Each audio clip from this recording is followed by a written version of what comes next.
Levantamento feito pelo site Globoesporte.com coloca Filipe Luís como sendo um dos melhores treinadores do final da temporada 2024 e início da 2025. Vocês concordam? Já chega, participa e deixa a sua opinião nos comentários.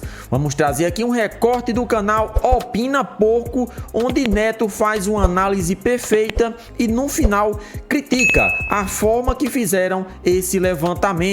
Ou seja, parece que o site cometeu um erro. Vamos acompanhar tudo o que ele falou sobre esse levantamento feito pelo site Globoesporte.com.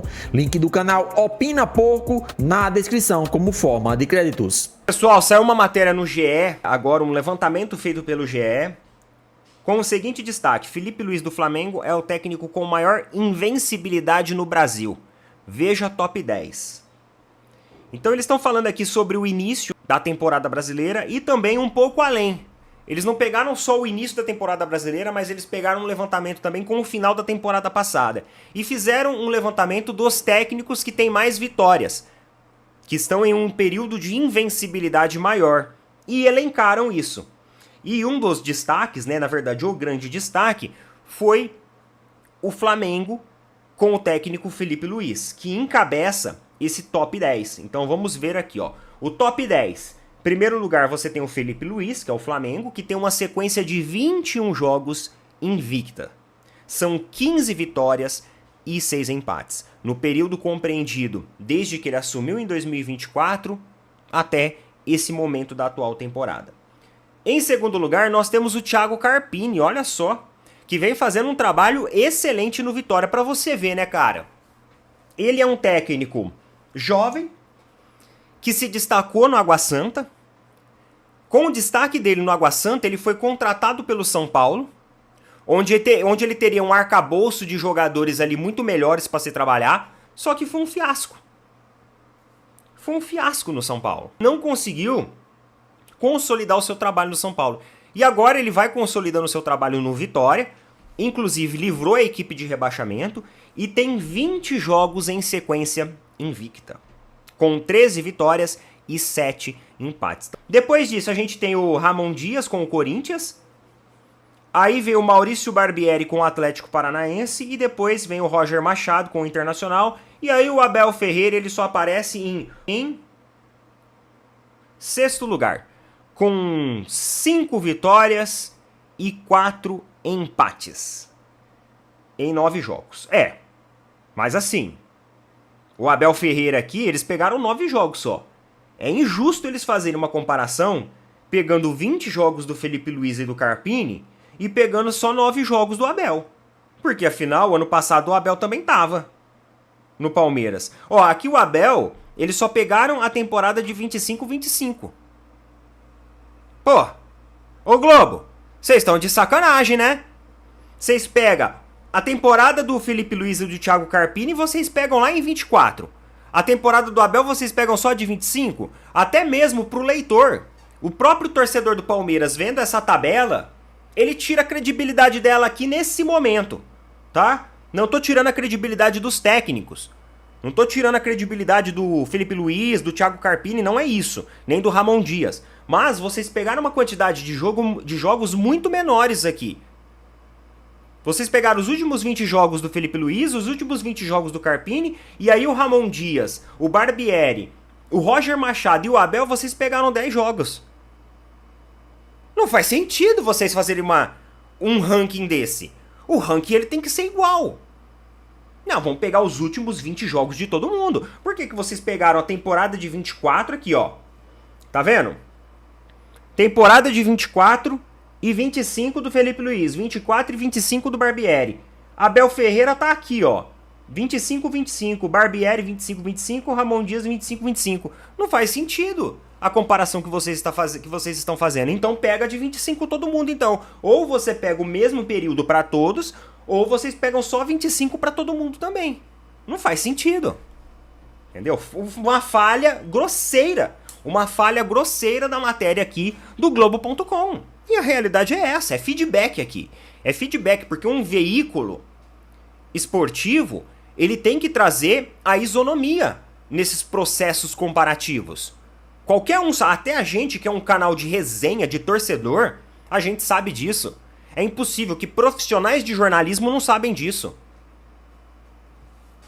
Enfim, não entendi. Eu não tinha visto isso, viu, pessoal? Eu vi agora aqui. Eu já tinha visto uma parte da matéria que eu ia trazer pra vocês, esse retrato, mas eu não tinha, sinceramente, eu não tinha visto essa diferença aqui no número de jogos que eles buscaram pra fazer essa comparação. Não entendi, nada a ver, mas enfim, fica aí. Felipe Luiz, né, e Thiago Carpini fazem aí as melhores sequências invictas dentro do futebol brasileiro, tá bom? Coloca nas opiniões aí o que vocês acham a respeito disso. Tamo junto. Valeu, falou. Até mais. Bom término de feriado pra todo mundo. É o seguinte, amigos. Nós temos aqui uma entrevista que o José Boto, ele concedeu ao jornal A Bola, lá de Portugal. Um jornal tradicional, né? Um veículo esportivo tradicional, europeu, da Europa como um todo, não só de Portugal, mas da Europa como um todo. E aí ele concedeu uma longa entrevista, esclarecendo um pouquinho do futebol brasileiro, da cultura esportiva brasileira e do que ele pretende fazer aqui no Flamengo, as reformulações que ele pretende trazer aqui. Então ele foi questionado a respeito de algumas coisas. E aí, ó, uma das perguntas ali foi, ó, que balanço você faz desses primeiros tempos no Flamengo? Foi a pergunta ali do entrevistador. Ele falou o seguinte, ó, um balanço super positivo. Disputamos 2 competições e ganhamos. Os estaduais são uma pré-temporada, mas dá tranquilidade e a qualidade do futebol que estamos a apresentar, que realmente é de alto nível e se calhar pouco visto aqui no Brasil. É algo muito positivo. Aí ele perguntou, né, sobre a questão do nível cultural, do nível desportivo, as condições de trabalho. Ele falou o seguinte, ó, temos condições de nível Benfica, Sporting, Porto. O clube possui um centro de treinos que nada fica a dever aos melhores europeus, temos um hotel dentro do centro de treinos, cada jogador tem um quarto para descansar, para se concentrar, toda a parte de fisioterapia e médica também. Tudo não fica a dever em nada ao melhor que temos na Europa, em termos de condições físicas. Depois, em termos de condições humanas, também foi uma surpresa para mim, principalmente sendo que um grupo que já ganhou tudo, a forma como ele se predispõe ao trabalho foi uma agradável surpresa para mim. Nas questões culturais, por exemplo, a forma como a imprensa interage aqui com o clube é algo que não é muito normal na Europa. É difícil, né? A parte cultural da mídia aqui no Brasil, a gente sabe que ela é diferente na Europa, mas na Europa também tem muita cornetagem. O Boto falou aqui que não é muito normal na Europa, eu não sei em que nível de Europa ele tá falando, mas quando a gente observou algumas repercussões na Espanha, às vezes a gente traz essa percepção dos espanhóis sobre o Endrick, o Real Madrid e tudo mais, a gente vê que tem um pouquinho também da imprensa brasileira lá, dessa cornetagem, dessa mudança de postura e posicionamento de acordo com o que acontece de uma hora para outra. Tem disso também. Obviamente que ele deve ter falado de um contexto europeu mais generalizado, não só concentrado ali em um jogador, em um clube, em uma nação, mas no todo. Aí ele pergunta, né, o que levou ele a aceitar o projeto aí do Flamengo. Ele falou isso, ó, sempre fui apaixonado pelo futebol brasileiro e depois dos meus 4 anos de Shakhtar, sempre achei que poderia agregar alguma coisa ao futebol brasileiro, que tem coisas muito boas, mas tem outras ainda que não estão ao nível daquilo que nós fazemos na Europa. Quando surge o convite de um clube como o Flamengo, tu nem discutes os valores de contrato, além do projeto que me foi apresentado, que é um projeto sólido, um projeto de consolidação, de uma profissionalização de um clube em todas as áreas. Perguntou também sobre qual que é o objetivo dele dentro da equipe brasileira, né, dentro ali do Flamengo. Ó, quando chegou ao clube, disse que a formação do Flamengo devia voltar às origens do futebol brasileiro. Pode explicar melhor essa ideia? Aí ele falou assim, ó, sim, antes os europeus iam buscar ao Brasil jogadores talentosos, técnicos com capacidade de equilíbrio. Nunca fomos atrás de atletas apenas fortes fisicamente ou taticamente evoluídos. O que aconteceu foi que, ao longo do tempo, criou-se a ideia de que o futebol europeu queria jogadores mais físicos e táticos. Com isso, muitos clubes brasileiros começaram a formar atletas com esse perfil e perderam um pouco da essência do jogador brasileiro. Isso é um grande erro. Se os clubes europeus quisessem apenas jogadores físicos e intensos, poderiam encontrá-los na Noruega, muito mais baratos do que no Brasil. O diferencial sempre foi o talento e a criatividade do futebol brasileiro. Mas essa essência do futebol brasileiro tem vindo a perder-se. Esse processo teve um impacto nas seleções jovens e talvez até na principal. Exatamente. Aqui, cara, a leitura dele é perfeita sobre a evolução do futebol brasileiro, né, dos jogadores brasileiros. Você pode ver, antigamente nós tínhamos jogadores brasileiros. Lembra do futebol moleque? Você lembra da campanha da Nike? Teve uma campanha da Nike na Copa de 2006, que foi a campanha Nascido para Jogar Futebol. A camisa da seleção brasileira, eu tenho até a camisa aqui, ela vinha escrito aqui atrás, aqui dentro, assim, Nascido para Jogar Futebol. Então é isso aí, nação. O link do canal Opina Pouco ficará aí na descrição como forma de créditos. Neto sempre fazendo uma análise perfeita acerca das principais notícias do futebol brasileiro. E por mais que ele seja palmeirense, todo dia ele traz notícias do nosso Flamengo em seu canal. Portanto, todo mundo aí se inscrevendo no canal Opina Pouco, né? E um levantamento feito aí recentemente pelo site Globoesporte.com colocou Filipe Luís, treinador do Flamengo, como tendo uma das melhores campanhas aí do futebol brasileiro, né?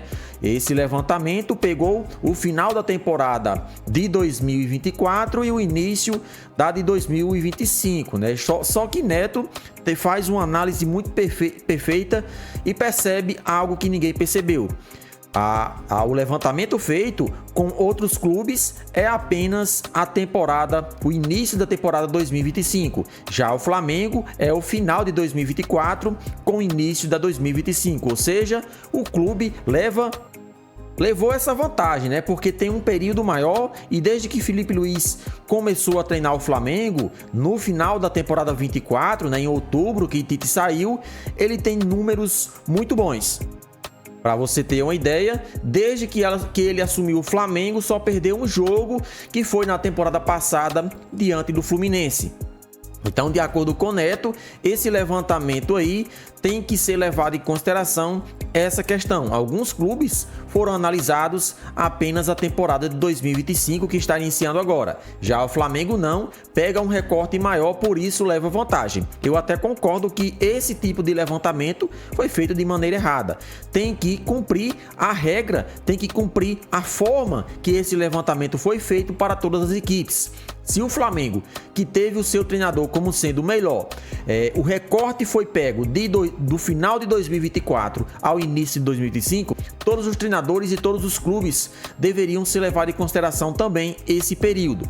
Mas eu também concordo que, independente desse recorte para o Flamengo, que colocou o Filipe Luís no topo, temos que levar em consideração que de fato ele é o melhor treinador desde que ele assumiu o clube carioca. Não pelos resultados, mas sim pelo futebol apresentado. A forma que Filipe Luís mudou o comportamento do Flamengo é impressionante. O nosso Mengão tem uma proposta de jogo bastante aprimorada. E isso Filipe Luís conseguiu fazer em pouco tempo no comando do clube. Para você ter uma ideia, o Flamengo foi campeão da Copa do Brasil com Filipe Luís fazendo poucos treinamentos. Então já se notava que Filipe Luís era diferenciado e sua inteligência já foi colocado à prova, porque ele teria que colocar o Flamengo para jogar bola, sendo que Tite não colocou em um ano. Ou seja, realmente nesse momento não se tem um outro treinador mais promissor do que Filipe Luís e é claro, os resultados falam por si só. Apenas uma derrota e Filipe Luís já tem 3 títulos, né? Tem o título da Copa do Brasil, Supercopa do Brasil e Taça Guanabara. São 3 títulos e uma derrota. Ou seja, está se encaminhando aí para bater os recordes de Jorge Jesus. Isso não quer dizer que ele seja melhor que o treinador português, mas se ele continuar com essa porcentagem aí à frente do Flamengo, tem tudo aí para ser um dos maiores treinadores rubro-negros. Vocês concordam? Vamos chegar a participar, deixar a sua opinião nos comentários. O link do canal Opina Pouco para todo mundo se inscrever ficará na descrição como forma de créditos.